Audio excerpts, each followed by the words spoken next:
Welcome to the Best We Could Be podcast, the space for thought-provoking, fun, and inspiring conversations through millennial voices. I'm your co-host, Eliora. And I'm your co-host, Danielle. We're sharing and learning about what helps us grow in clarity, skills, and relationships. We're finding our way to live the best life we can. And we want you to join us on the journey. Let's get started. Hi, ladies and gents. Welcome back to the Best We Can Be podcast. This is episode 5. How do you feel about your body, yada, yada, yada, yada? Yes, how do you feel about your body? We wanted to talk about this topic as that has been a conversation as we've been getting older in our 30s. We're still in our early 30s, but the body changes are very real. Yes. And so we wanted to just share our experience and some tips that could help you guys. So hope this is an episode that you very much enjoy. Yes, very much so. And we also just wanted to put out a disclaimer at the beginning of this episode. It is focusing on body image and fitness, but we just wanted to bring to light that we are mainly focusing on body image and fitness. And we're not going to speak to eating disorders, as neither of us have had the experience to speak to that. But if there's a listener out there that is struggling with this disorder, we definitely are grateful that you decided to join us today and listen to our podcast. And we hope that you can get something that will help you, get through what you're dealing with in regards to this disorder, and can help find ways to improve your overall body image and your health and fitness. And just know that you're not alone, and we all have our different body image issues. But thank you for joining us today. And we also wanted to say that we are not health or medical experts at all. So all information discussed today is from our personal experience and also our online resources. So just be gentle with us, and we're going to jump right into the conversation and talk about body image reflections. Yes. So understanding body image and basically the definition and term of what body image is. So I believe this definition we found is from the dictionary, or what's this from an article that we found? I see here Better Health. Okay. Well, no, I don't think it's like the Better Health source that we know, but from whatever government source, and they're speaking to this in regards to the betterment of your health, what body image means. Okay, and their definition is your body image is how you perceive, think, and feel about your body. This can include body size, weight, shape, or your appearance more generally. Yes. So what do we think, or I'm sorry, according to this article, they kind of broke down what is a positive body image and a negative body image. And a positive body image is related to body satisfaction and acceptance, while negative body image is related to dissatisfaction and wanting one's body to be different. And a negative body image can develop from many different influences, including family, peer group, media, and social pressures. A positive body image can improve self-esteem, self-acceptance, and a healthy relationship with food and physical activity. Right. So after ingesting these definitions, we wanted to ask ourselves, do we have a negative or positive body image of ourselves?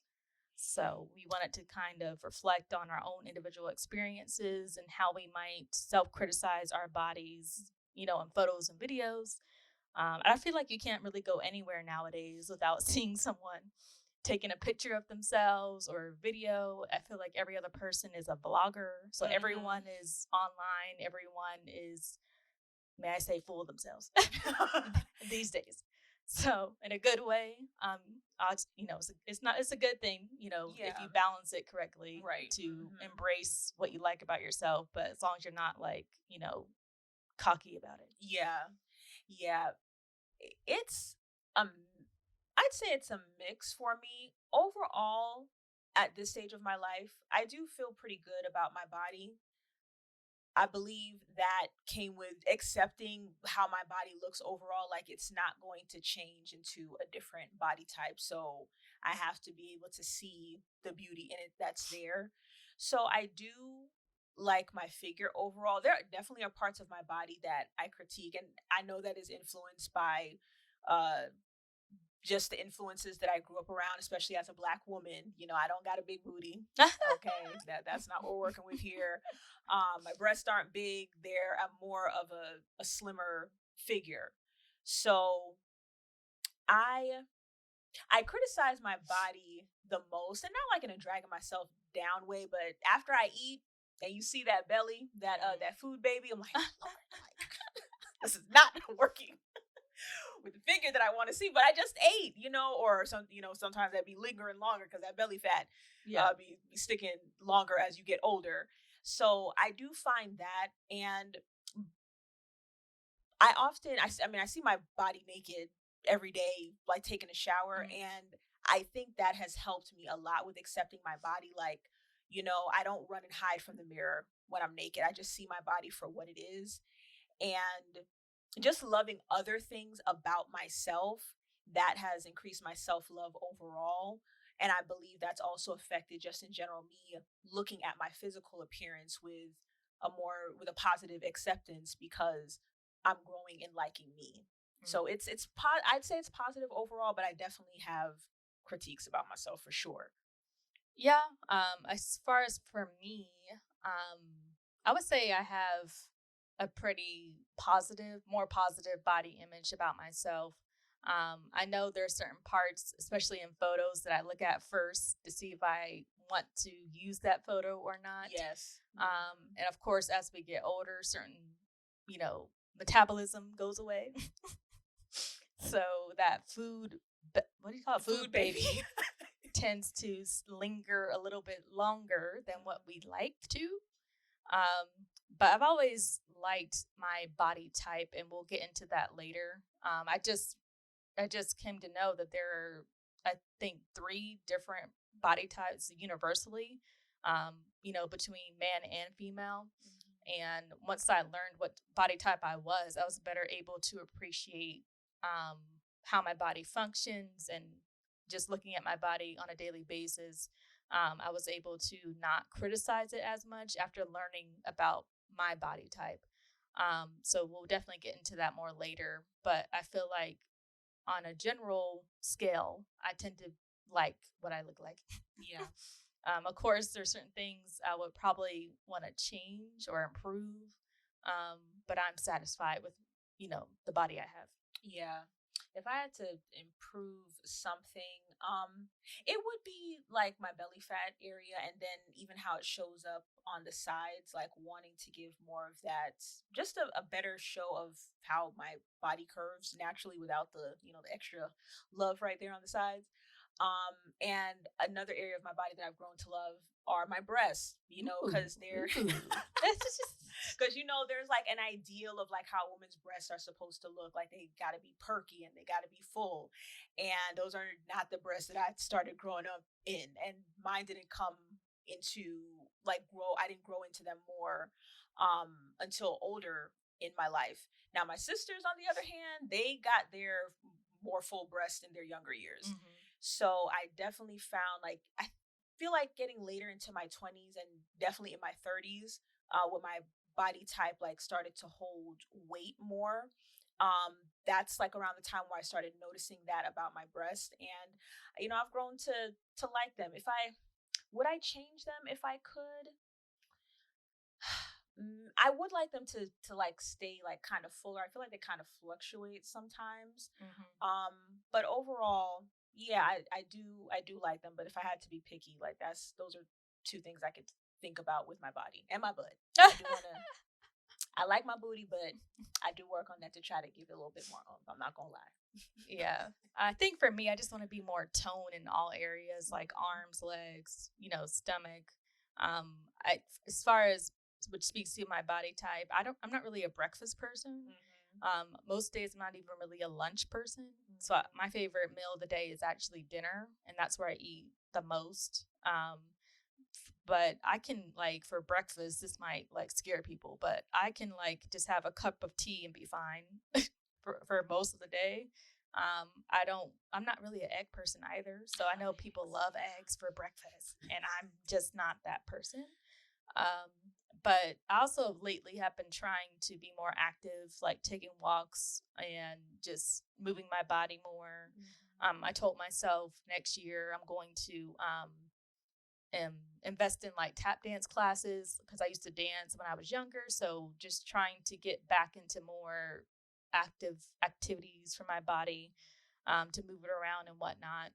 Now, there are certain areas of my body that I would consider plastic surgery. Oh, This okay, I'm not Danny. going to reveal that. Okay, That's just, that's all right. but there are certain areas like, well, one day when I have the money, I Mm, might nip tuck that. yeah.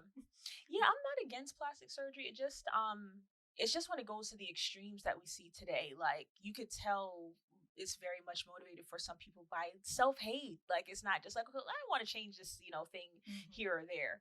It's like wanting to change your entire appearance like you don't like you overall. That's where I have a lot of concerns about it.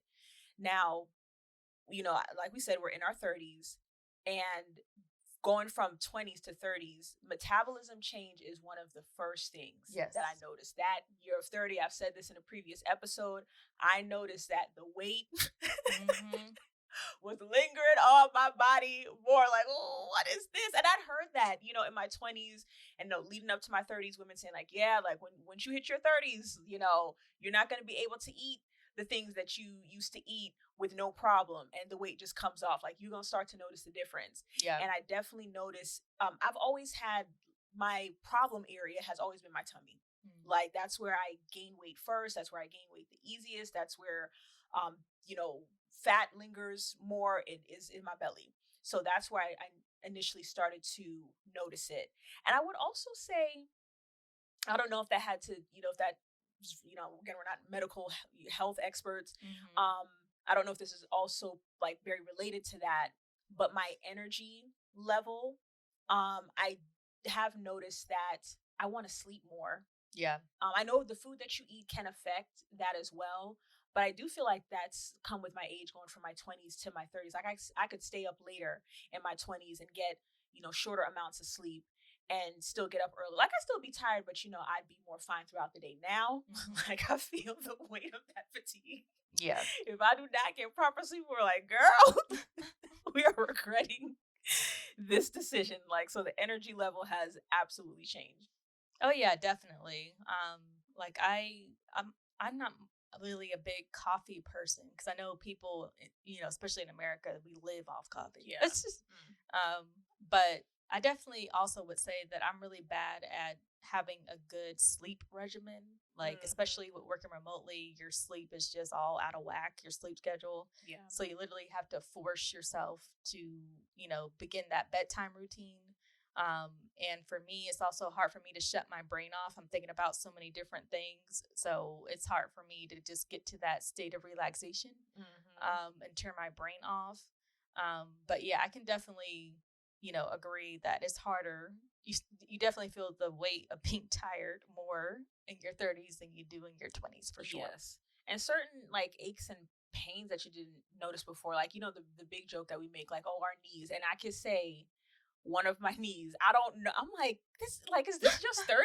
Is this just what your 30s do to you? Or like, what did I particularly do? Like, one of my knees, I do notice, like, when I, bend down, like, it's not like debilitating or anything, but I noticed a little bit, like, okay, this one's a little, Yeah, it's a you little know, harder to get off the floor. yeah, like, okay, we're gonna have to work that out. I think that's the main area where I may feel like, a pain, or that I don't remember feeling in my 20s, which I'm glad about. I don't want any more, so I'm trying to be better about eating healthier, to decrease those things. And as far as like food cravings, I think, I Are don't you know. pregnant? I'm just kidding. We are not. Okay, the husband's not here. There's no pregnancy going on here. Um, yes, food cravings. I do notice that I like sweets more, which is funny because sometime in my 20s, I'm like, I want to stop eating candy. And I never Mm. really ate candy like that, but I would like things like Reese's, or um there was a popular like kind of chocolate candy. I can't remember what it's called, like with the polar bear symbol. I cannot Polar bear. I cannot remember Polar bear. what it is. If you remember that in it has like a cool kind of minty inside. I cannot remember Hmm. it at all. If you remember in the comments, please put it. I know how to look this up later. Yes, and then Candy with a also polar bear. yeah.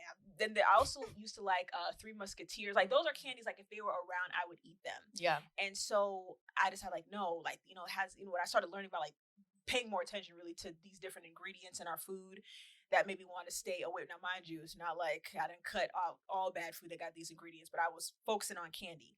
And I noticed that when I was somehow like I developed like wanting sweets like from baked goods, like Oh cookies, yeah. Mm. or cupcakes. Normally cookies, like they're easier, or other types of sweets. Like maybe if you go to the grocery store and you go to like the bakery area, Yeah. pick up myself something. And I really had to watch that. Like, girl, we gotta like be mindful. We really can't be having this sweet intake. I think for me, as far as cravings, I tend to like more crunchy, salty stuff. Oh yeah.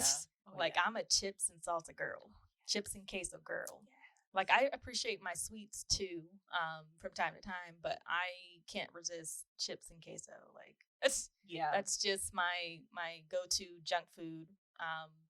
So I love crunchy stuff, chips, crunchy sauces, dips. Like that's me. I do too. I'm more of a savory person than sweet, but I have noticed a more of a desire for sweets in my older years, which I'm like, we got to steer ourselves away from.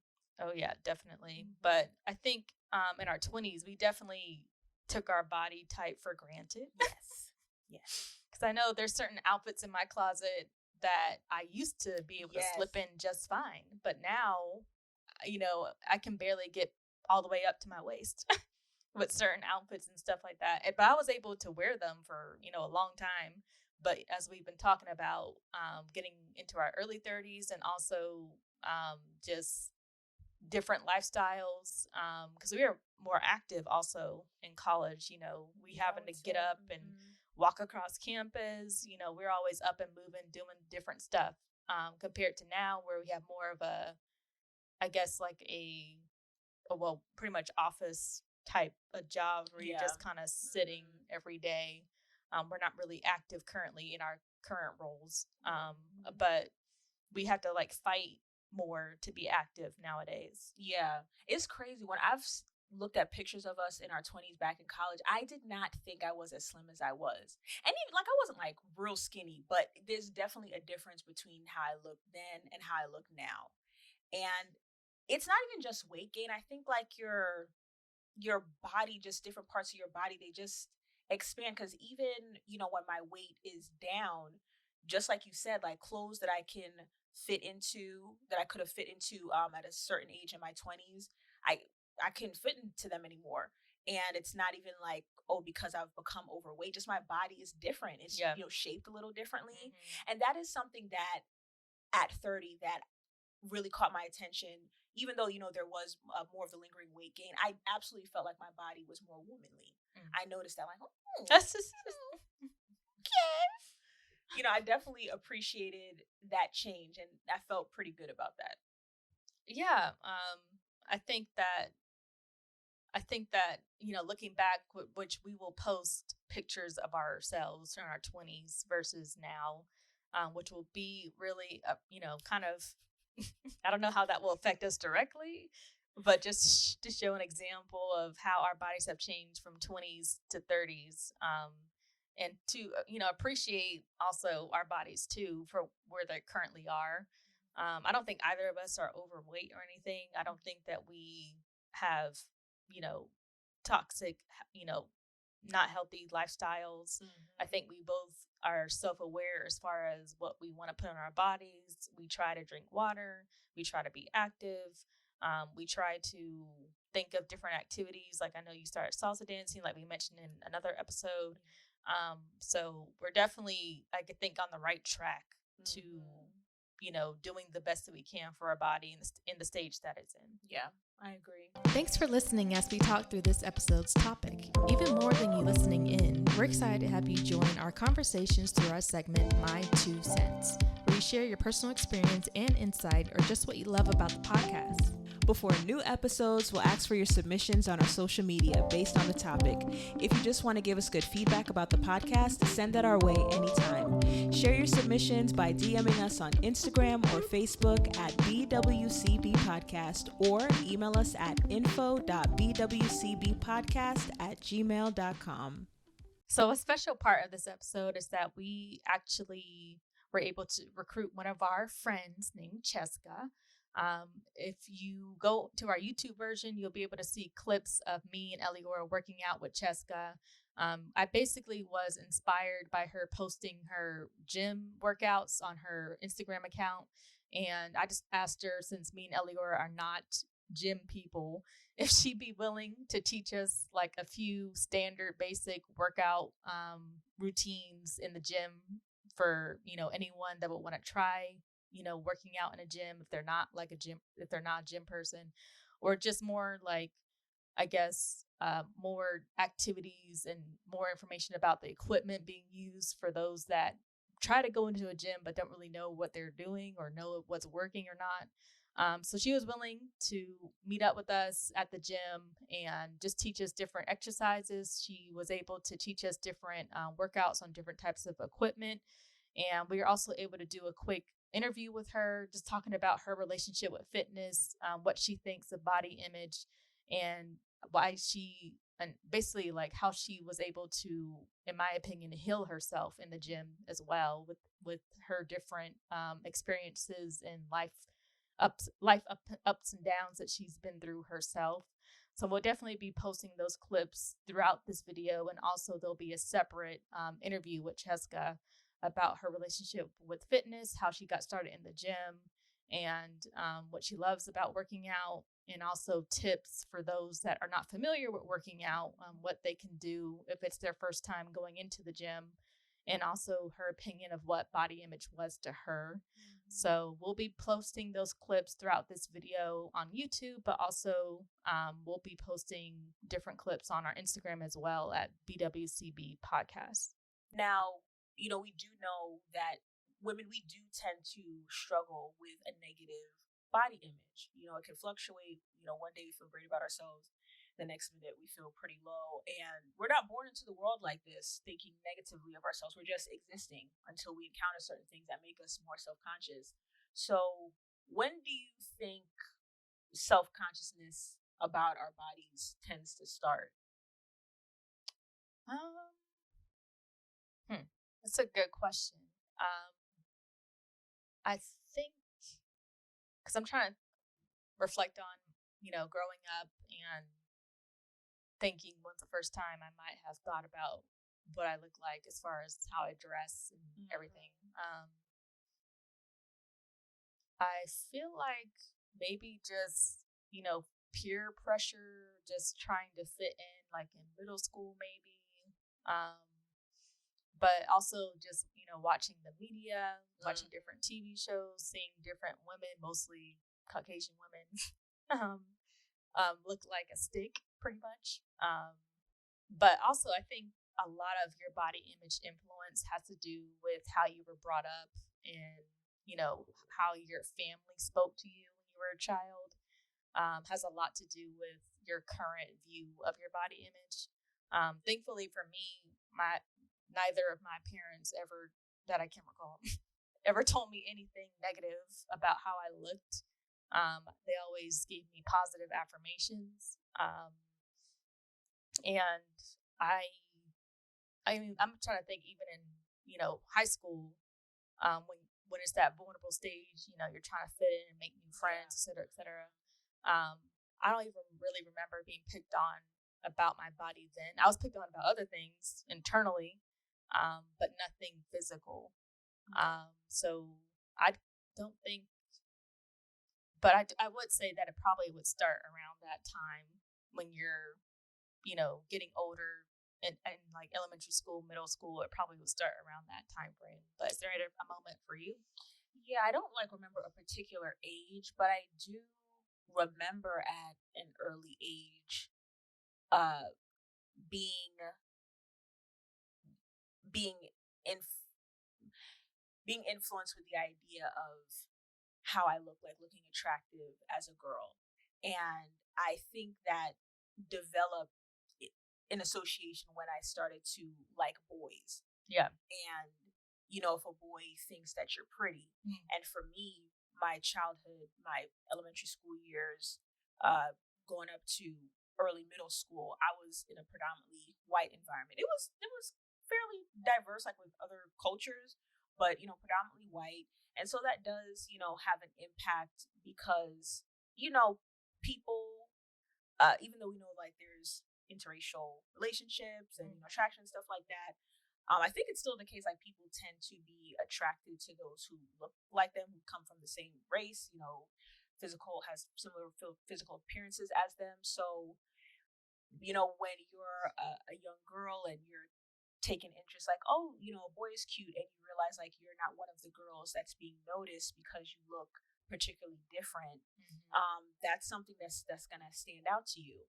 So I feel like that's where that influence came. And growing up, like my family, I don't recall like my family making fun of my body. I will say as I got older, like more in a, what do you call, like puberty age. You know, I have two younger sisters, and growing up it was me, my mom, my sisters in the house for most of my life.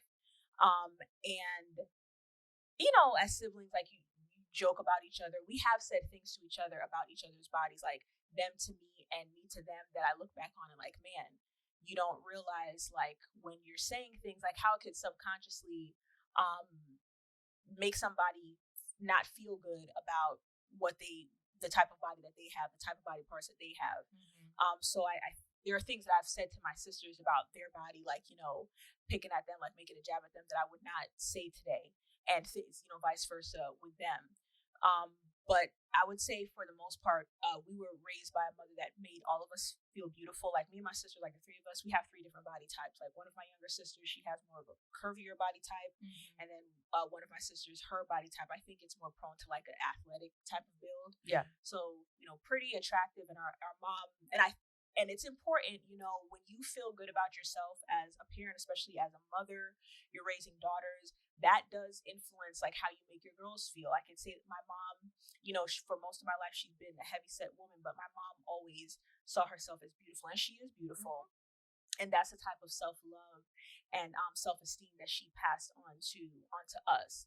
So even though I did grow up in that, for the most part, with my household, I definitely say like the influence of peers, like seeing, you know, which girl was, you know, looked at as pretty, had an influence. You know, thinking about my hair, you know, I didn't have my hair natural growing up. I had it straight, you know, I had those relaxers, and, you know, my hair wasn't long. So I have this straight hair, but it's not, you know, looking long and silky like this, you know, other little girl that's looked at as more attractive. And definitely media, you know, I'm a big music person, so very much into like watching music videos growing up. Mind you, a lot of these music videos, yeah, it's way worse now. It's way worse. But growing up, you know, from the 90s going into the early 2000s and whatnot, there are definitely images that is not suitable for children either. And you're looking at artists that you like and public figures and how they're presented, and it shapes your idea of, as you know, a young lady, like, you know, what you should look like. So I would say like elementary school, I feel like that's the earliest that it started, and that self-consciousness about my body increasing in middle school, honestly. Thanks so much for listening in this far. We're sharing more messages from our segment, My 2 Cents, where you let us in on your personal experience and insight, or just show some love for the podcast. What does body image mean to me and how it influenced my fitness journey? I think for me, body image, of course, it's some way tied to my individuality. Definitely be transparent and say that it is hard sometimes to like not compare myself to others and see where others are at. But remembering that in myself, body image is how I feel. Body image is part of your self-care, your mentality. It's not just how you look, but also how you feel. And it is sometimes that if you start looking a certain way, It definitely helps your mental health and your emotional health. But I think loving yourself and accepting what your body can do for you, that's been the biggest thing in my fitness journey. Knowing that I could lift heavier weights and maybe go further. I'm a very goal-oriented person, so that's definitely helped. So it's not just about looking a certain way. I think to me that's more of like icing on the cake. But it's more of how you feel and how you know that your body can do more for you, and so you want to take care of it. That was our friend Chesca, who I mentioned earlier in the episode. She is a mom of 2 with a full-time job in analytics. She loves to dance and do DIY projects. Recently, she has been really devoting herself to self-care in the gym. I love to refer to her as a fitness encourager, but she likes to say she's just a lady in this fitness journey, sharing the process and hoping it encourages others. There will be more from Chesca throughout the episode, and don't forget to check out our YouTube version to see clips of us working out in the gym with Chesca and seeing us on camera with our beautiful faces. Now back to the episode. So you made a good point that triggered a memory in my head that definitely started in middle school.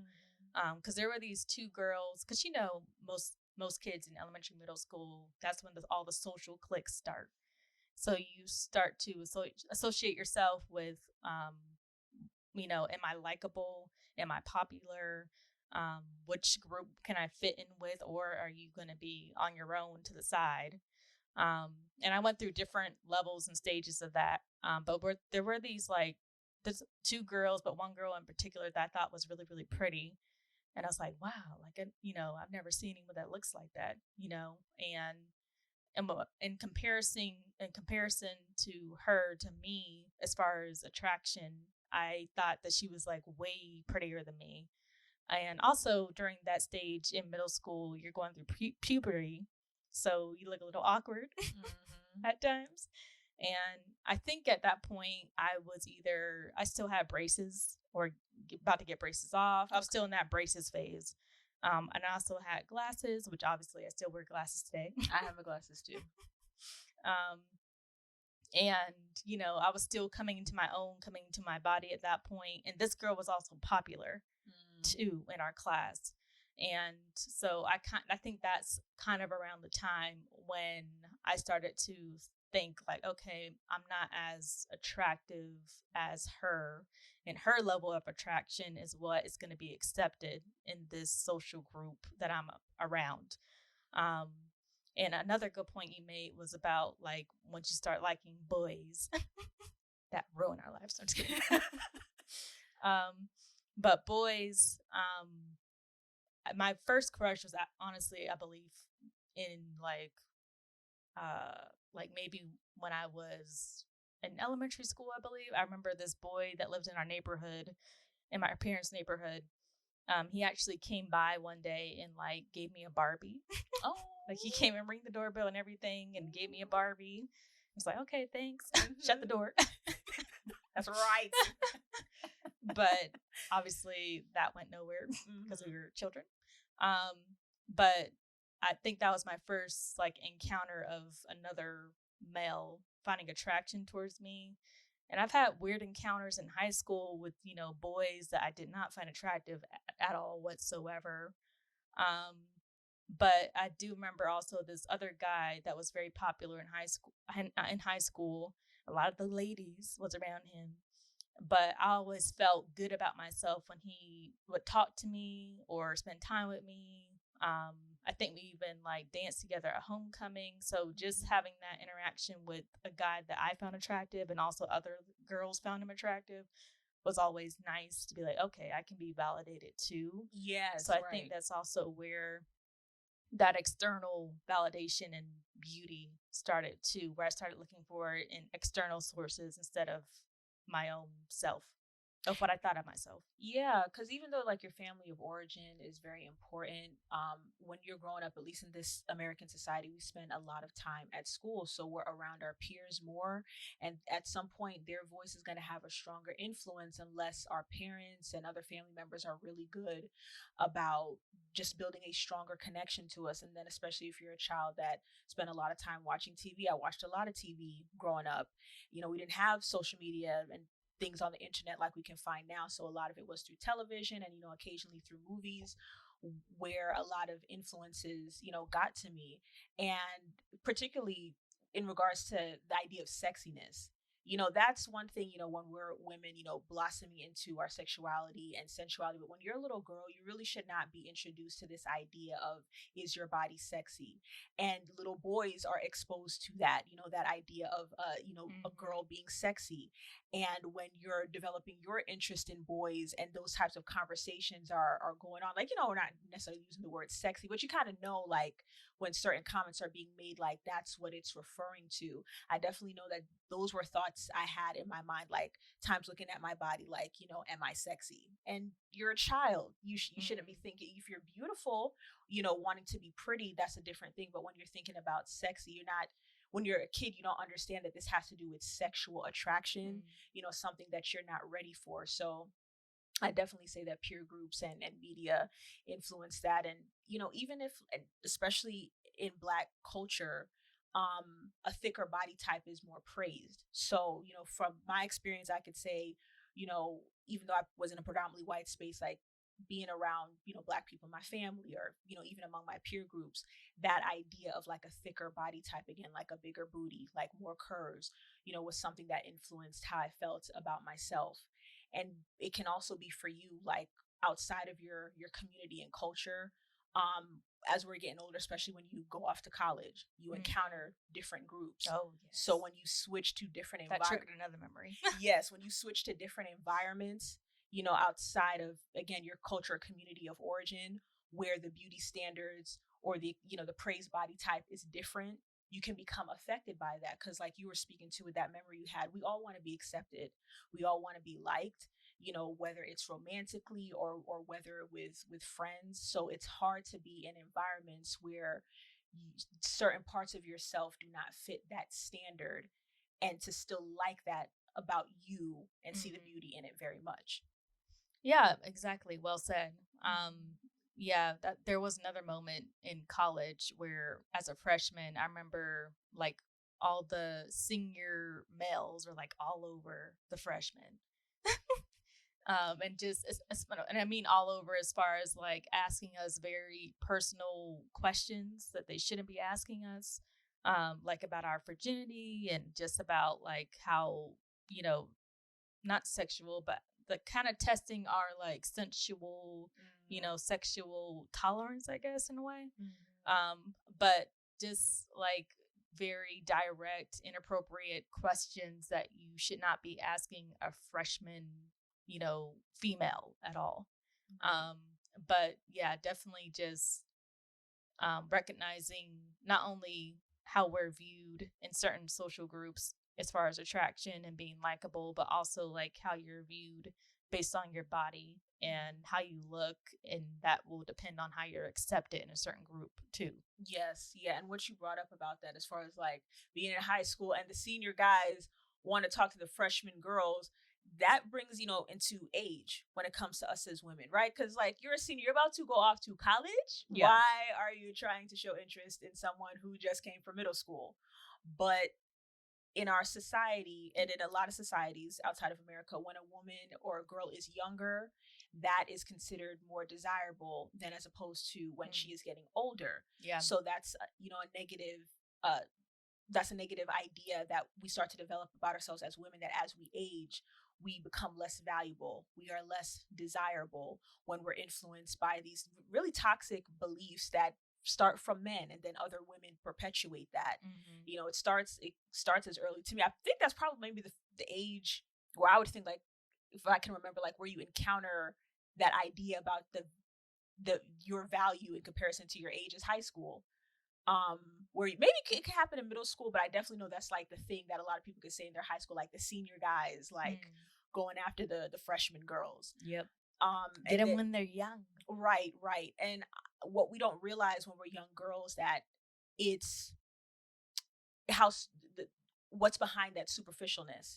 It's our body is, yes, it's the influence of our body, like, oh, our body looks, it's perceived to look better at certain ages when we're younger, but also because we're more naive when we're younger. Oh yeah, definitely. Yes, and if you're encountering a guy whether you are a teenager or you're an adult woman who does not have good intentions for you, he's going to want you to be a more naive person. So it's even beyond like the physical appearance, but we don't see that. But when we're in our 30s, like you hear that more. Like those conversations, you come across them more as far as, all right, time is ticking. You're not young Where's your anymore, man? right? Even though 30s is young, but people put a big deal on your, what they call your childbearing years, and these ideas like when you reach your mid, some people, if you listen to them, they make it seem like when you hit your mid-30s, you're pretty much dried up. Okay, baby's gonna be out the picture. You ain't had your kids yet. No luck for you. And that's just not true. And we're in a time where we are, not as ignorant as we were before. We know that women can have their children well into older years. Now, mind you, it's not ideal for like practical reasons. Like you don't want to be a certain age, like dealing with a newborn and still having kids in your house. Yeah. And it does take a bigger toll on your body as you get older. But so much of it has to do with, what you inherit. Inherit physically, from whatever people group you come from or how you take care of your body. It's just not the general standard like, oh, as a woman, once you reach your 30s, especially your mid 30s, it's downhill from there. And I think we're pretty lucky to live in a time, I do think that this has been a benefit of social media. I've been exposed to a lot more women who are older than me, who they're not living their life according to that stereotype that the society, paints about older people, men and women in general. I'm seeing, older women, like they're not dressing like, to me, like they can't let go of their younger years, but they're dressing nice. They're not dressing like they're ready to go off to a retirement home just because like they're in their 40s or 50s. So that has definitely influenced my idea as a younger woman, that as I get older, that's not the end of my life. There's more vibrancy still in me. Yeah, I think we're evolving as we should be as a community, and especially in the Black community, more so for Black women. I think that we're also embracing the different hair types, because I know you mentioned earlier how you felt like in order to be accepted, you had to have your straight hair and it be sleek and stuff like that. I've always been a relaxer girl. I mean, not currently. It's natural now. But growing up, I was the relaxer girl, so straight, curly, whatever. To this day, I'm not really comfortable wearing my hair natural. I just don't think that hair type looks good on me. Maybe that'll change as I get older. But I know that for most Black girls, wearing your hair straight was the accepted hairstyle for a very long time. And I think it was maybe only less than 10 years ago where most Black women started to embrace their natural hair, wear their afros out, braids, whatever hairstyle that you feel beautiful in. And then there was the passing of, I believe it's called the Crown Act in workplaces. Yes, I do remember that, which is crazy. Now, to get more into details about it, I honestly I personally can't give more details, but that was an act that was passed. So you can Google that, because it was, speaking to, giving room for acceptance of women with their natural hair in certain spaces, which is crazy to think about, like how deep that runs. And, what you experience with your body, your culture really does play a big difference, because if you come from, an Asian community, your experience about what impacted you on like what's acceptable, what's beautiful, what's not acceptable, what's ugly about your body is going to be, different from us as Black women. If you're a white woman, if you're a Hispanic woman, etc. So it's definitely, you have to, I think it's really important. This is like where parents play like a really, really big role when you're raising your kids. And again, like other family members, other people part of your community, to really raise kids with an internal self-love. Because once you get out into the world, there's so many voices, and we get influenced by these things because we see like a real impact that it has on our lives when you don't fit certain standards. Like you don't get that guy that you want because you're not fitting this particular, body image standard, or you don't fit in with that friend group, or you may not get that job. So it's not, yes, they're superficial things, but I believe that we end up worrying about them so much because we do see like real impacts that we have and that they have, and they're hurtful. And, sometimes they can like stop certain progressions in our life that we want to see. but Mhm. ultimately loving yourself is what's going to help you overcome overall. Yeah, and one quick story, because I remember in college, even, which is where our friendship started. Mm-hmm. I remember like the first freshman year, we like our group of friends, we saw like little to no other Black women that were wearing their hair natural. Like, Yeah. Eliora was pretty much the only person we saw that wore her hair natural. And then like sophomore year, it was like a change in the masses, or like there was a wave of Black women wearing their hair natural, and it was hard to like pick Eliora out because everybody was getting everyone was chop. wearing their hair natural. Yes, I think that was in 2010 actually that I did that, and that started with me. I saw two other girls on our campus. For the most part, it wasn't like that from what I saw, but there were two other girls, and their hair was like more grown out, like even how mine is now. And I remember looking at the hair like, oh, their hair is beautiful.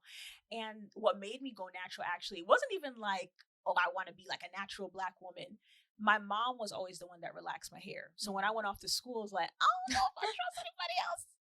Put this harsh chemical in my hair. Okay, well, if it's left it too long, it could fall out. I'm like, oh no. And so when I saw their hair, I'm like, maybe I'll do that. And I don't think I had any expectations. Like I think I thought about what I hoped my hair would be, but it wasn't like something I was strongly holding on to. I just know I was open to it. And, I just embrace like having, just having the hair that I have. So yeah, a lot of it is just so much of that acceptance work is just something you have to choose, like to go against the grain of what you're shown. Because like even what you said with plastic surgery, to see so many people people not like themselves to the extent that they're having near death experiences Yeah. to try and get these plastic surgeries is very alarming. It's very scary. It's one thing, like I think like Ashley Simpson, like I think that's the first person I remember, like public figure. I don't know if she admitted that she did it, but I definitely noticed, and other people did, like she got her nose changed because I think she had like a hump on her nose. Okay. And she got that like straightened out. To me, that was like something small, like something minor like that. We all have things that we can nitpick about, but we really do have to examine like the toxic culture we have that has plastic surgery influencing so much. Yeah, I was gonna say, I think going back to the media was definitely an outside influence, because we definitely saw a lot of females. Doesn't matter what ethnicity background they came from, but they were pretty much picked apart by the way that they looked. And I remember seeing certain females, be incredibly skinny, like bone skinny, at one point, because they were being like so criticized by the media and how they looked because they were in the public image. And just seeing the consequences of that, like how they fell into drinking and acting wild, as well as the media portrayed anyway, acting wild, because they were so just judged by the way that they looked every day. And they just, they didn't ask to be a public figure. They just wanted to be an actress, and or actor, and they just wanted to be a musician. That was their passion. They didn't ask to, be in a public platform and be judged by their body every day. That's not what they signed up for. But it's just seeing that and seeing like, oh, okay, well, the world is criticizing them by the way that they look. So that means that I have to make sure that I look a certain way too, in order to fit into the mold of what the media and the culture is setting for those on a public platform. Yeah, you're right about that. Because like even I've heard people say this, and I noticed it too. Like it's like not everybody, but if you go on social media, like so many of the popular people, and we're talking, from our perspective as women, but this is something that men can definitely go through too, especially with height. We definitely know there's bias towards men. Like if you're not 6 foot, like sorry for you. And it's not fair, because like if you're a 5 foot woman, what you need with a 6 foot man? But it's that herd mentality, as it's called, where something is particularly, as I'm speaking to in this case, when these certain features are particularly praised, and people just, because of us wanting to be accepted and not enough self-love within us, we just heard around this idea like, oh, I want to aspire to this too. So when you go on social media, you see so many female influencers that it's like they look the same, like they're developing themselves, like whether with makeup or again surgery, to go after the same type of look, where if you look at them in their, natural state before, whatever they gained access to, they weren't having this similar appearance. Mm-hmm. So it really takes, we can't control the media machine. Mm-hmm. That's controlled by a small group of people, like putting out images, to influence like what we should accept. We have to take up individual responsibility as men and women to build up that love and esteem within ourselves. Like, no, I'm going to show how I really look. Right. I'm not going to present myself. I'm not saying like, if you like a look, there's nothing wrong with that. Like, even like, wearing your hair straight as a Black woman, there's nothing wrong with that. Not at all. No, it's just about, you got to make sure that you love you. Make sure that that you're learning to love what's authentic to you. So there's nothing wrong with like wanting to be done up or like, change from something that you naturally have. But don't be afraid to show how you really look. We all don't look the same. Right. So it's crazy that we have so many of these insecurities as men and women when we're not, fitting into this very narrow body image standard, when we know that we all look so different. Right. Most of us don't fit into whatever that standard is. So why are we judging each other and picking each other apart because we're not fitting into this mold? You have to break away from that hurt mentality to be able to do that. Right. And for the record, I have gone on a date with a short guy. That's just to let the short men out there know that I have been open-minded to dating a shorter person, a short guy. Because we're not short, we're like average height. Yeah. But if he has a good personality, obviously, if I have to be physically attracted to him too, then I will give him a chance. That's just so. Yes, I've seen that with guys with their height and also with their body type.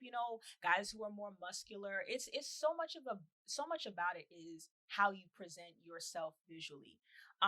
If dressing yourself well to fit your body type makes a huge difference. Yes. And then also you loving yourself. Like it's a different energy that you give off that's just more positive, and it makes people look at you more positive when you show up with confidence that you like you. It's not that you can't have any insecurities, but that makes a huge difference too.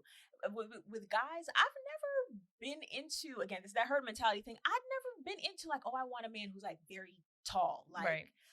Honestly, like I thought of the idea of like having a man who's so much taller than me. Like, that's awkward. Like, this man's like all the way up here and I'm here. Like, how we, like, what? Because women like to climb. Like, apparently so. Because I'm like, you can fit in this man's pocket. Like, I had a friend that would say that, like, she said that about somebody that we knew that, I forgot what situation was like he can put you in his pocket. Like, so a tall man, yes, is attractive, but I'd always been fine. Like, if a guy was my height or a few inches taller, I don't wear heels like that. If I do, they're boots. Like, I'm not into the whole stilettos things. I mean, if certain heels are cute, like those skinnier heels, I wouldn't mind wearing them, but I normally like a thicker heel. That's just better for my feet. And in general, I don't wear heels a lot, so I don't mind that. I'm about like 5'6". Yeah, I don't mind that about a guy's height. Body type. Well, let me just interject for a second, because I think the narrative theme that you're going off of as far as body image is that we really need to look internally on how we view ourselves, not only just physically but mentally and emotionally too. Yes. Like, I think we're all on separate journeys of how we just want to accept our full selves, to become one whole person.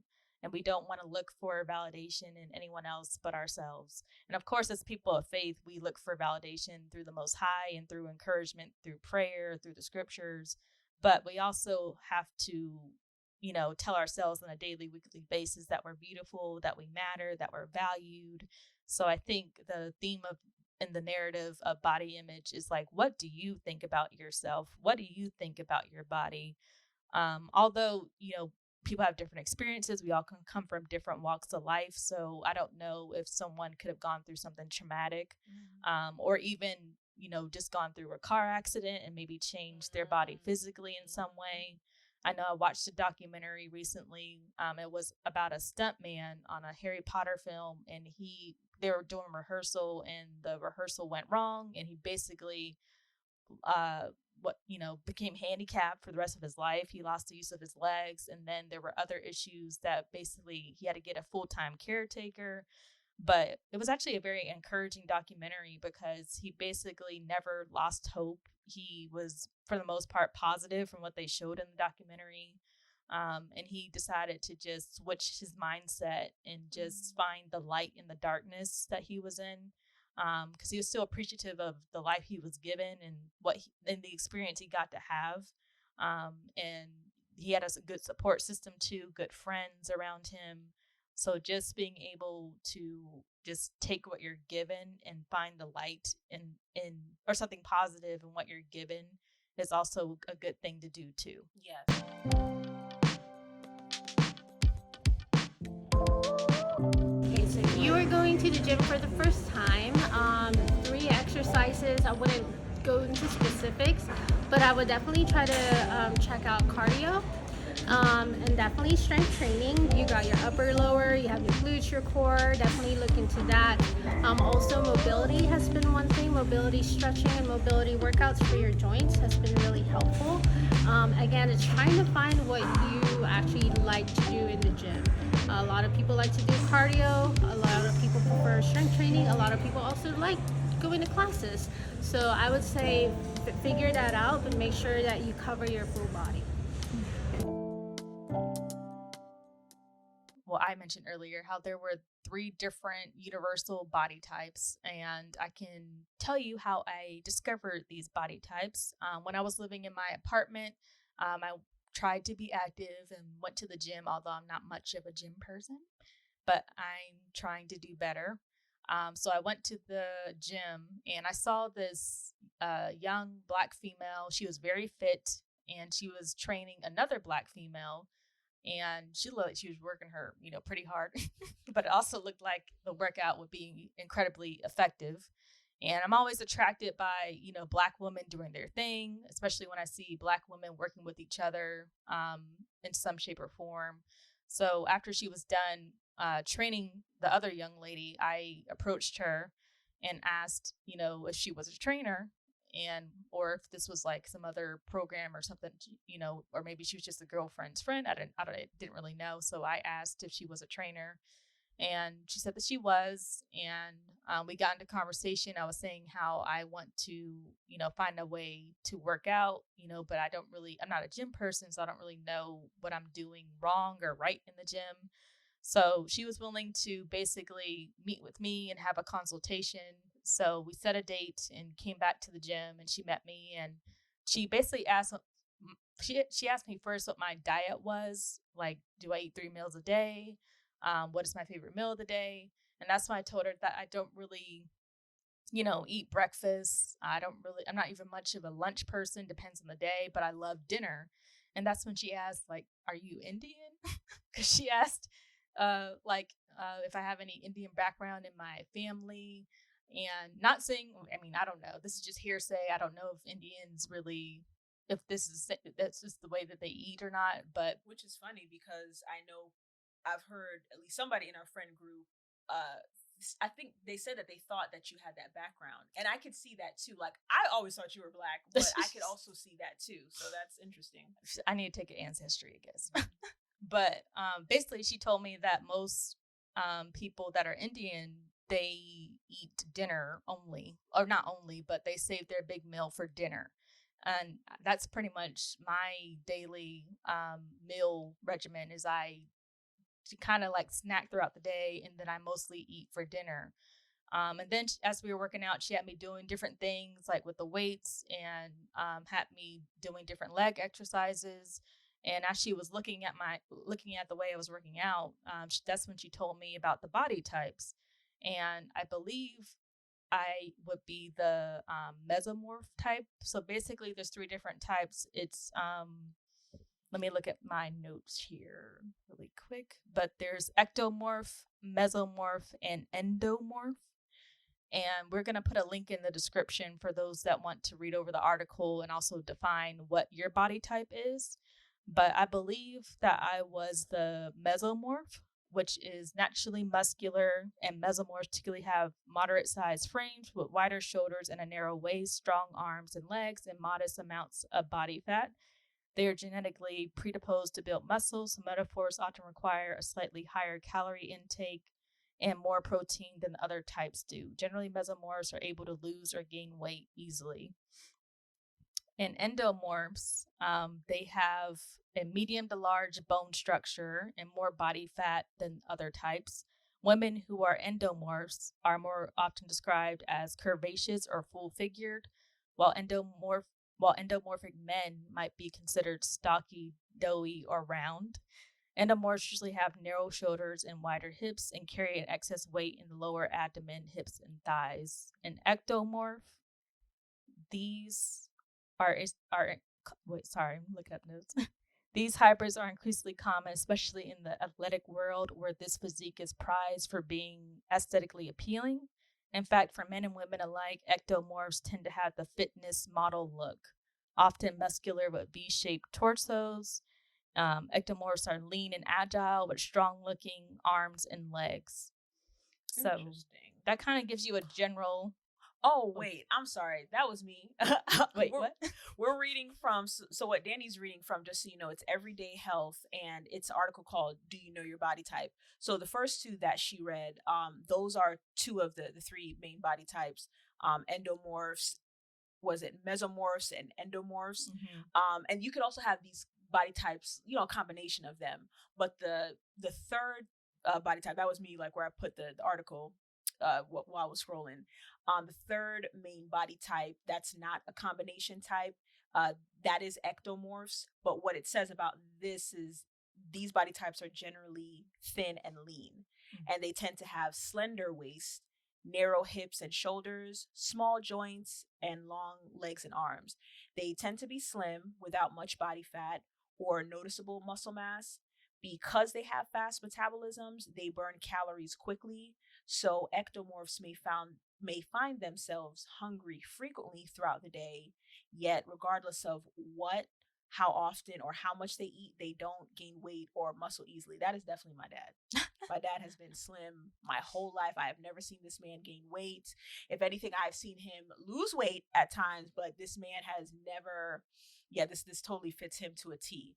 I'm not sure. I'd have to look into this more for myself to figure out what I am. Yeah, I mean, again, we're not experts in this at all, but that was like kind of mind blowing to me because I'd never heard those terms ever before. Like, not even going to yearly doctor's appointments. My doctor never mentioned it to me, which would be helpful. Yeah, it would.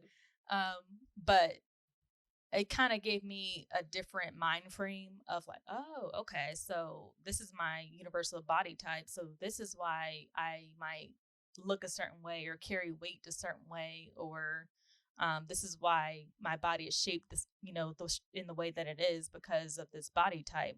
So it kind of gives you like a model to go off of, like, okay, so this is how mesomorphs navigate. This is how endomorphs navigate. This is how ectomorphs navigate through their bodies and trying to keep their physical health in shape. So it just opens up a door to realizing that, we are ultimately the same, but at the same time, we're also different with our body types and how we live, how we eat, how we sleep.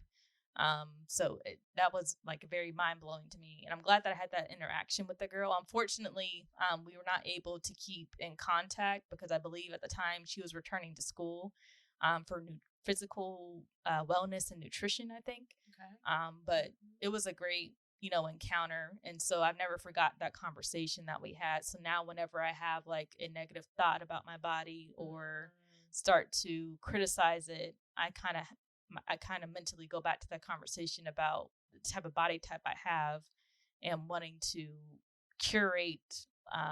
work on curating like a meal plan for me to kind of keep myself accountable to. I know that one of my goals for this year is to get a nutritionist because I want to learn more about my body type. I learn about more about what I could be doing better, what I can stop doing, what I could improve on. So there's always something new to learn about your body, I feel. Yeah. I think that that's really great. Just what you said, like when you're wanting to learn better about the body that you've been given, it helps you to understand what actually works best for your body. It helps you to be realistic about your body, that there's not something wrong with you. This is the way that you were made. This is the body that the Most High gave you. And if we look out through all creation, all types of species, they don't have this one uniform look. There's varieties amongst all of them, from the birds to the flowers to the horses to the cats and all sorts of animals, all the sea creatures. So the same thing with us as people. We are not meant to have one uniform look. um the Most High, who made all these beautiful things that we can look at in nature, like, oh my gosh, so that's so pretty, that same source made us and thought it was beautiful to make us in these different shapes and sizes. And with differences, you have to figure out what is going to work best for you, to elevate your health, to elevate your look, because it's not going to look the same as the next person. Mm-hmm. And you can be better about training your body, styling your body in ways that are just more suitable for you, instead of paying so much attention to the next person who has a totally different set of uh different set of information that they should work with about what's going to be the best options for their own body. Exactly.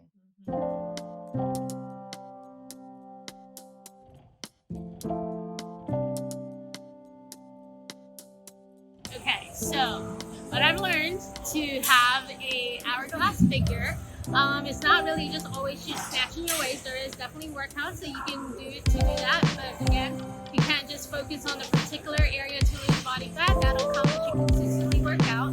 But what you like to do is more of a visual. Is you want to broaden your back and your shoulders, and then that will create that curve right there to make your waist looking snatch. Okay, and then you work on your lower body to kind of work out the curves down there, and then you have the hourglass.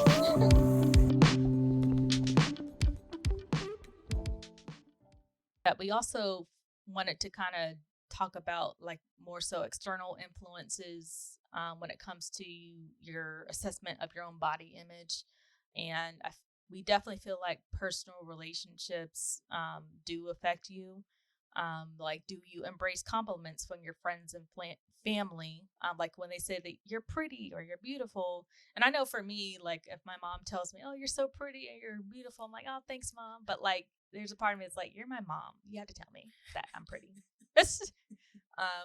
But when someone that's, my friend, or even, well, I feel like, yeah, as a female and being attracted to males, if a male tells me I'm pretty, I feel like it's more validated than from hearing it from my mother. Yeah. But did you have? Yeah, I agree. Like, when it comes to family and friends, I agree. Like, if my mom tells me I'm beautiful, of course you birthed me. Of course you think I'm beautiful. Like, I think your children are beautiful. Nobody wants to think they birthed ugly children. But what we forget when we take that for granted from family members and our friends, like we're thinking like, you like me, like of course you're gonna say, but that's the point. Like, because these people like us, they're zeroed in on the things that are beautiful about us, and they're looking from the outside, telling us what they see, like, I really like this about you. So it's something we should reconsider. Instead of downplaying those compliments, we're thinking they're not as valid because, well, you have this role in my life, so you have to say that. They don't have to. Some people's family members do not give them those compliments. Yeah. Some people's friends don't say those things about them. Everybody don't think that they're friends, so I'm just saying, like, okay, some people don't think so. Don't take it so lightly if your friend tells you something about you that's beautiful. And sometimes you may need to distance yourself from people who in some way make you feel bad about your body. Like I, spoke to earlier, just growing up with my siblings and with our mom, again, like saying things about each other in a joking way, or when we're upset with each other in a mean way about each other's bodies. Those are things that can impact you in a negative way. And in my situation, obviously I said we've grown past that, and we're more mature about, oh, these are not things like you should ever to say to somebody that you love. It may not be a big deal to you, but that person living in their skin, you have to think about when you love somebody, how does that make them feel? So you may have some people in your life that you can't have that conversation with. I would say start there. If you find that there are people in your life that say things that make you feel bad about you. Sometimes people don't realize that, and that's how it started. Even one of my sisters like saying, hey, like when you have said this about me, like my body not being as feminine because it's more athletic, that did not make me feel good about myself. And I had to talk to my sisters like, okay, when you say this about my breasts, that didn't make me feel good about me. And when people care about you, they will be willing to change. So start there with just being, sometimes you may feel a little nervous to do that because it's a vulnerability thing, like you're revealing to somebody something that you have a self-consciousness about, or that they made you feel self-conscious about. But if you want to have more positive voices around you, those conversations have to be had. But if you can't have that conversation with somebody, then that means that those are relationships that you have to let go of. Right. You don't want people that are just going to be like people pleasers, only saying the things that you want to hear.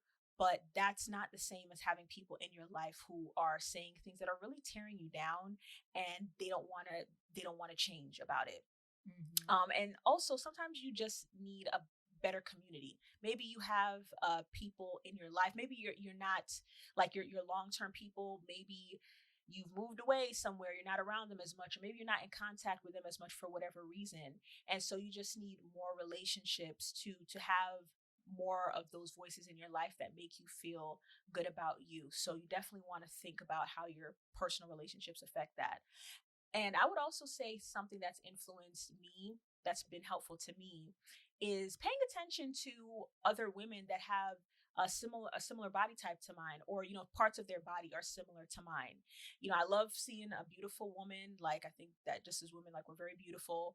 So when I have noticed that, it's inspired me, like, oh, like, I don't have to look like this other body type or have this other type of body part to be beautiful. Like, I'm looking at this woman right here and I love how she looks. Like, I think she's very pretty. So if you only pay attention, or mostly pay attention, to praising body types, that are different from yours, that's going to keep feeding that false belief that your body is not good enough. So look to people that you can see some relatability in, that you find beauty in, to reflect back on your own body, like, oh, my body is beautiful too. And I haven't been recognizing that. Right. Yeah, that's well said. Very well said. It just goes back to really evaluating who you put yourself around. Yeah. Obviously, family is different because you're born into family, but you can't choose your family, but you can choose your friends. You can choose who you want to be influenced by. I know that I've even decided, like, I might admire certain public figures that have gotten popular based on the way they look, but I'm not going to follow them on social media because I know what they're going to be posting. I know the type of lifestyle that they live, and I know that I'm not going to be able to, have that same look of body that person has, because we have different body types, we're different people. So I don't want to view that person's daily lifestyle and how they're working out and posting all these, bathing suit photos and whatnot, and have me then like have like a negative reaction. Like, I might think they're beautiful and like I'm, at the same time praising them, but then there's that quiet thought in my head, like, man, why don't I look like that? Or why can't I look like that? Look how skinny she is. I want to look like that too. So I just rather not even give space to those thoughts by kind of building that boundary in that way too with social media. Yes. Like maybe unfollowing certain people that you might admire, from other platforms, in their businesses, but you don't necessarily have to know about their daily life that most people post nowadays on social media and what they're doing. So that can be another way too to set a boundary when it comes to trying to build a positive body image, is to decide like what do you want to see on a daily basis? Like, what shows do you want to watch? Who do you want to follow on social media? Also, investing in different books you want to read that talk about positive body image too, as another way to kind of go from negative to a positive body image. I agree. A big thing that I think we are valuing that more is the food that we eat. what we put in our body, it definitely affects not only our physical appearance, but also our mental and emotional state. When we're putting like just fattier foods, these more sugary foods, they may taste good, but the aftermath of them in our body is often a negative effect, and that's going to affect like our mentality, that's going to affect our emotional state. So if you want to feel better about, part of feeling better about yourself is treating yourself well. It feels good when you know that you're eating healthy. Like Oh yeah. it reflects back to you, like, I care about me. Like, I deserve better than this. I'm not going to eat this food. I'm going to, choose this better option over there. And you don't have to sacrifice taste for healthy. You just have to find what types of healthy foods taste good to you. Cause I know I love things that are tasty. That's often the struggle that I have, that to break away from certain types of food, but it tastes so good. I'm like, girl, it's not healthy for you.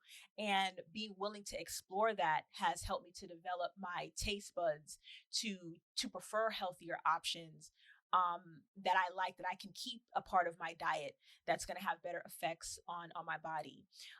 I know an area of our body that I've heard about that affects our physical body, but also our mental state, is our gut. Like, our gut health, I've definitely seen the negative effects happen over time, eating a lot, like having heavy starches in my diet, which breaks down into those sugars. When I started focusing, like, okay, let me put more bitter foods in my diet, pretty much through tea, or like fermented foods like kimchi, to help with to better help my gut. I noticed, for instance, like when I wake up in the mornings, like I don't feel as gassy or bloated, or really like at all. My going to the restroom like feels more regular. My I used to feel like I remember there was a period where I felt like very tired, and I'm like, man, am I developing like diabetes? Like, I just feel really fatigued. But I had to get those starches, cut down on those starches in my diet. So just, specifying that, find foods that are better for your body. Because when you see, when you see how your body looks from the results of that, it's going to make you feel better about you, on top of how it makes you feel and think better about yourself. And also, in addition to that, I would also say to take vitamin supplements, because I know one of my friends, she talks a lot about taking fiber supplements to help you digest more quickly, and also taking probiotics too, can help. I believe, well, again, not an expert. I believe that helps with your gut, and kind of cleansing out your body system, your digestive system too. So vitamins are important. Like, I know that we were looking at them funny when we were children, but they are very, very effective in your adulthood life. Yeah, you said a key thing there. Like, with a healthier diet, like a regular healthier diet, it's going to clear out those toxins in our body, and we don't realize like how those toxins affect us physically, as well as mentally and emotionally. So if you want to keep up positivity, like positivity, starts with, you're better able to keep it up with your mindset first, like before you even start to see the changes in your body. When you start to have the mental changes, that's going to point you in a different direction with how you see yourself and how you treat yourself physically. Also, rest. I know I'm a night owl. It is very easy for me to stay up, and let me tell you, when your mind is running on less sleep, okay, your mentality is different, your emotional state is different. So I know our society trains us to be workaholics. I'm glad that we're having more conversations where we're really trying to push against the grain of working as much as we do. But it's one thing to talk about it, we have to implement it more. The better rested we are, the better our body is going to develop, the better we're going to be able to manage our weight. I do think it better manages our appetite. I know I'm more prone to, if I stay up later, and I like food, I'm going to be snacking on stuff at times of nights when I shouldn't be. If I'm in bed when I should be, that's going to help to curb that. So rest is very much important, just all the way around. Yeah, so to stay consistent is just remembering your why of why you want to go to the gym. And then remembering that great feeling that you feel when you are in the gym. Also just kind of thinking about how it feels, how it makes you feel, the reasoning behind it. Not always just finding the motivation, but that why. And that helps me stay consistent. Sometimes I just tell myself, just do it. I really enjoyed going to the gym with Chesca. And, what I noticed about, because I just recently, like a few weeks ago, like, okay, let me start to get back into the gym, because every, certain times of year, I'm like, okay, I'm gonna work out and get my body ready for, that warm summer weather, and the season would pass and we have not done what we said that we wanted to do. Yeah. And so I felt motivated by that. And Cheska's a mom. She's married. She has her job. So she's finding time in her life to fit in fitness that works for her. It's not easy. So I'm looking at myself like, girl, not to say like I don't paint the narrative as people have with us as singles, like you don't got no husband, you don't got no kids, like you have all the free time in the world. Like we be doing stuff, okay? Yes. We don't always be sitting around just like having nothing to do. However, there is more flexibility that I have in this stage of my life, not having those responsibilities, that if I want to prioritize my fitness, this is a great time for me to do it. So I really enjoyed just her showing us her knowledge, and she's very knowledgeable. Oh yeah, very knowledgeable. Yeah. Like I'm waiting for her to start up a class so I can come. Yes, I told her, like, if you really wanted to get into teaching fitness to people, you would be so great at it. She made us feel very comfortable. She explained things in a way that was easy for us to understand. She was attentive to our capacity, to what extent, just showing us things starting off and not trying to give us anything too heavy, enough where it would make us feel motivated and encouraged, like, oh, I could do this. I could try out this type of exercise and see how it works for me. And going to the gym, it's, if you haven't gone to the gym, or maybe if you've had bad experiences, the first thing that probably is going to come to mind is, oh, like, I'm not in the shape that I want to be in, that I'm going to be in this environment where so many of these people look good, and like, here I am, like, that's not going to feel good. People at the gym, they're really minding their business. Yeah, truly. That has been my experience every time I have gone to the gym, is like, people are, and they're people at all different levels of their body fitness journey. People that got that body type that we're saying, like, yeah, you've reached your goal, and others who we feel like, yeah, you're about where I am, like we're just starting off, and nobody's judging anybody. I really do think that it's important that those gyms that I've seen, like, they have those statements, around on their walls, like, this is a no judgment zone. And they're really big about that, because it's very vulnerable to put yourself in an open environment, to do exercises that you're starting off, a lot of them, like, you're not good at, and you're gonna fumble. So you want to feel comfortable. So I just want to say that to people. Don't let your fear of, oh, other people are gonna be looking at me and judge me. For the most part, that's been my experience.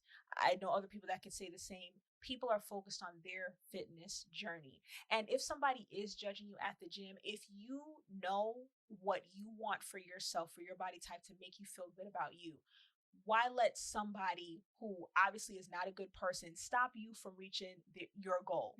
You're going to be held back from something that you want for yourself because of somebody's negative attitude. The best response that you can have is like, no, I'm going to ignore you. I'm going to put on my headphones and I'm going to do me at the gym, because I'm going to get these results. Right. I know that's right. Yeah. What is realistic for you is what's going to make you feel motivated to keep going to the gym. And I could say for myself, I'm not a gym person, like Danny said. My motivation is like, I really do want to maintain my body in a certain way that's realistic for me, that's going to heighten the positivity that I feel about myself. So when I go to the gym, even though it's not something I naturally want to do, when I'm in workout mode and when I finish the exercise, I do feel really good about myself. So there's that boost that you have to look forward to, this thing that you didn't want to do, this thing, and the more that you go, the more quickly, I'm not saying it's going to be overnight, that you will see results. I would say, like, if you go consistently, within a month, from like a start of the month to the end of the month, if you're really putting in that work, you're going to see progress. And that progress it's motivating. Like, it makes you know that what you're doing is not a waste of time. No matter how funny you may have felt, you're seeing like, oh, I'm moving towards this goal that I want, so I want to keep going. As far as like finding exercises to do, like, again, we had that experience with Chesca. There's so many resources online. Tons of videos on YouTube, tons of articles. So if there's, particular parts of your body that you want to work out, just be willing to experiment and to explore. Be willing to change things up, to find what works best for you. You don't have to stick with one thing. Yeah, and in the interview we did with Chesca, one of the tips she gave was to just make sure that you're working out each part of your body, because she didn't want to give like a exercise to do in particular, because again, we all have different body types, but just to make sure you're working out arms, legs, butt, everything else in between, and do what you feel most comfortable with. And also, there's variety in fitness too. Like, it doesn't have to just be in the gym. It could be swimming, it could be dancing, it could be, anything that helps you break a sweat. If you know what I mean. Keep it PG.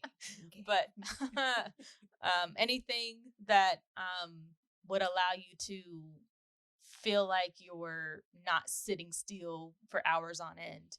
I know I like to try and take walks at least twice a week, to just kind of get outside in nature for a second, and like feel the sunshine and just embrace the season and embrace the weather. And also, I feel like, getting out in nature, like I think we might have mentioned before, but it really does help your mental health. Yes. It kind of gives you a little pick me up, a free pick me up, without having to, get your hair done or your nails done or whatever. But just stepping outside in the sun definitely helps your mental health as well. I absolutely agree. Yeah, taking walks is one of the easiest physical activities you can do, especially out in nature. Now, I'm not a runner. I've never been into running, but I have what memories that go way back, like when you were in school and they make you want to run track. Like, you're not on the track team, but as a part of gym, I always hated that. Always hated that. I don't. Now, my mom, she used to run when she was younger, so I guess like, I do have that in my bloodline. I've just never experienced enjoyment with it, but I'll take a walk. I'll take a good hike. So that's a great way to get into the habit of doing something physical for yourself, to move your body. I like to do salsa dancing classes.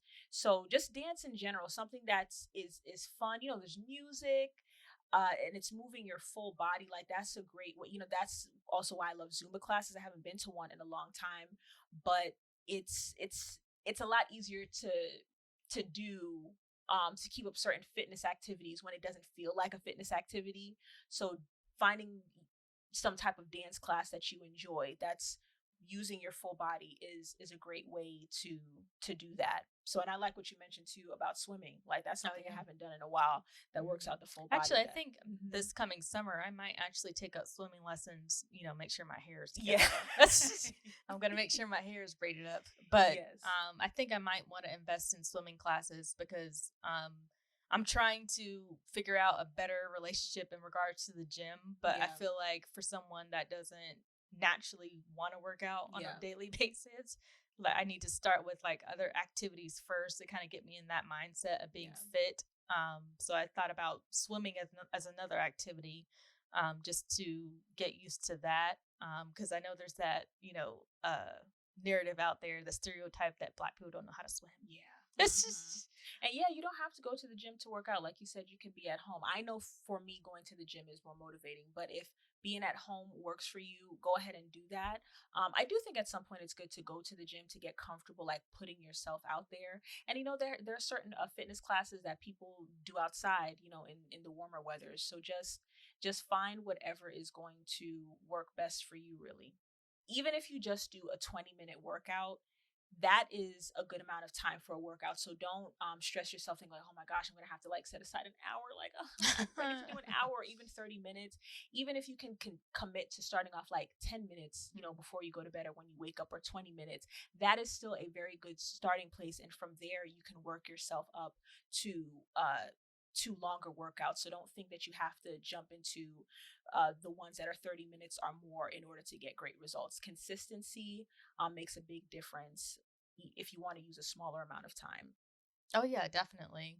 And at this point, we're going to start wrapping things up. But before we do, we want to actually tell each other 2 or 3 things we admire or love about each other's physical features. No homo. Share what our favorite parts of our bodies are. So did you want to kick off, or do you want me to start?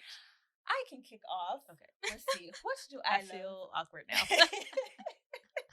about Danny? I like your body type too. I think you have a nice shape. Oh, thank you. Yes, I think you have a nice womanly shape, and your face is beautiful. Oh, I, thank I love you. your dimples. Oh, Danny thank has you. That's beautiful, cute dimples and a great smile.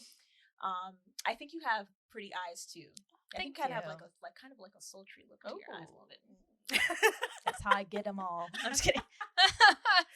Yes, so I do like that about you, and like I compliment you on your hair. Like Danny's hair always has a good sheen to it. Like she always keeps this hair healthy. From the time I met Danny, Danny has always had, this is all her hair. Okay, so anytime you see Danny, because sometimes people be trying to come for Black women like we can't grow our hair long. It's really how we take care of our hair. Danny has always had That's length true. and good volume to her hair. So I think that looks great on you. Thank you. And yes, I get my hair from my mother. Yes, because my mother always is getting compliments in the grocery store, and she has decided to embrace her grayness, which that has been a big thing actually among Black women, is embracing, when your hair starts to turn gray. Yeah. But my mom has beautiful hair. Her hair is actually more thick than mine. But yes, I want to get it to that length and continue to take care of it. Yes. But thank you for those compliments. I really appreciate it. Makes me feel all nice inside. So Eliora, your physical features. I think you have a beautiful smile. I've already told you that before, but I think whenever you smile, it just brings out that extra light in you. And of course, the shape of your face is beautiful too. And I feel like I told you this before, but I feel like you might have some Asian ancestry in you, because when you smile, your eyes my eyes kind of disappear. Yes, I don't know. I got to do ancestry on that too, because my grandmother, my mom's mom, her eyes are like that too, and one of my sisters, her eyes are definitely like that too. Yeah, but you have beautiful eyes as well. Thank you. Yeah, but I think we both have great, body types, body structure. I love your body type too. Thank you. I feel like you, even in the video that we did with Chesca in the gym, I felt like you had a great body figure, like very cut, in the way that a woman would want to look. We're getting there. That's how I look at the video. Praise the Most High, okay? But yeah, I think that those are your main features that stand out to me. Thank you so much, Danny. Yes, and we can share, what do we like about each other? Like I know earlier we said that we feel like we have an overall positive body image, but what would we say in particular? Like, I really like this about my body. I would say my eyes. I definitely like my eyes, especially when I don't have glasses on. It took me a minute to even embrace wearing contacts because they're so annoying sometimes. But when I have my contacts in, I look in my eyes like, whoa, hey, I have some nice eyes. So I really do like my eyes. And also, I do like just my skin tone. Yeah. I do like how it complements a lot of things that I wear, and just, helps my overall look. And of course, I love my hair. Yes. I know, especially as Black women, we love our hair. Although lately, a lot of people have been embracing being, bald too. Yes, and that is just true. chopping off their hair, which is great too. But those are, I think, the things that stick out to me. Of course, I don't mind my body type. There are things I want to improve about it. But also, I don't mind my boobs either. That's just, I love my boobs. That's just embrace the girls. Yes. One of the features I love about my body, I love my lips. Ooh. I have nice full lips. I've always loved that about myself. And I love my eyes. I love my eyes. I love how they're shaped. And what else? And I have grown to love my breasts. Like, I think they're cute. Like, they're not perky, but they have, as I've come into my more, womanly shape, I do like how they fill out, and I just feel like they fit my body. Like, I really love how that looks. And I'm starting to like my legs, and I think it's coming from me working out. Okay, we're getting there. So I really do like those things about myself, and my hair. Like, again, like I said earlier, when I went natural, I don't remember having an expectation about what it would look. I know that some Black women did, like, of course they were hoping a lot of Black women hoping they'd have the looser hair texture, like this one, that looks straight from the motherland, was not the one that was most desired. Now, because there's so many women who have gone natural and all this different content about my hair would be considered more 4C. The love for this hair type has grown, but I like the different things that my hair can do. I'm pretty low maintenance with it, so I know it could grow longer, and it's longer than what it seems now because the curls, just the kinks, just raise it up. My hair's like, girl, we don't want to be long. Unless it's like the length is coming from the scalp, like you trying to keep us stretched to show like we don't want to do that. So I'm just like, you want to be short, I'm gonna let you be short most of the time. Yeah, and I'll also say my legs too, because I come from a dancer background, so I have long legs. But once I get my workout routine worked out, I'm gonna have some nice legs. I mean, I already do, but they're gonna be even better. Okay. Gonna be making all the boys come to the. All right. So, anywho, those are the things. Our number is. Do not DM us any weird comments, okay? Don't you do that. Don't. But yes, those are things I love about myself, and I'm glad that we can say that we can look at ourselves, because so many women really struggle to do that. And I would just encourage you, like I mentioned earlier, I look at my naked body and I'll be dancing in the mirror naked, you get out the shower, I don't, you don't put do a quick assessment, right? I may not get dressed right away, and I'm just or I'm changing clothes. Just look at your body. And I mentioned my mom, for most of my life, she's on her weight loss journey, and she's really looking good. I'm so proud of her. Yeah, she looks great. Yeah, her doctor has just been, I always knew that if my mom had a medical professional that would work with her, that would keep up her motivation. We as her daughters have always encouraged her when she of herself, okay, I'm going to take this up and try to get this together. But eventually it would fade away. But when you have a doctor or whatever type of health professional that you have to be accountable to, that really helps a lot. So with my mom always took pride. To this day, she always takes pride in how she looks. She's always dressed to look nice for her body type. She has her jewelry, she has her perfume. My mother's my family's Jamaican, she's a Caribbean woman. So her hair, she's never let her body type make her feel like she does not have the right to present herself as a beautiful woman. Right. And so I would encourage that, if you have a body type where you say okay, I'm overweight, that does not mean that you cannot love your body. If you want to be at a healthier weight, a smaller weight, there's nothing wrong with going for that goal, but you will get to that goal a lot better loving yourself along the way, as opposed to handling your body with shame because you're not where you want to be. I'm telling you, look at your body naked, man or woman. No matter how you look, like I said, when my belly got that pooch, from that food baby, I have to learn, girl, don't suck in that stomach. This is the stomach that's here right now, okay? Okay, now the food has digested and we still got some belly fat there, girl. That's what's there. Look, that's what it is. The more that you love yourself, it will make your body image development a lot better. It will make your fitness journey a lot better. Try to speak positively to yourself the best that you can. Your self-talk trumps everybody else's voice in your life. If you can develop that, nobody else will be able to penetrate you with their negativity if you really have a root of love within yourself. Amen to that. Yes. Your opinion of yourself is the one that matters, ultimately. But thank you guys so much for joining us. This was episode 5. How do you feel about your body? We really appreciate all the support thus far from everyone, liking, subscribing, and giving us good feedback. And please check out our Instagram and YouTube for that interview with Chesca, and just check out this episode as well on YouTube, because we'll be posting the different clips and whatnot with Chesca at the gym. And yeah, we hope that you enjoy the rest of your day and look forward to next time. Thank you. We will see you guys next time. Bye. Bye. Adios.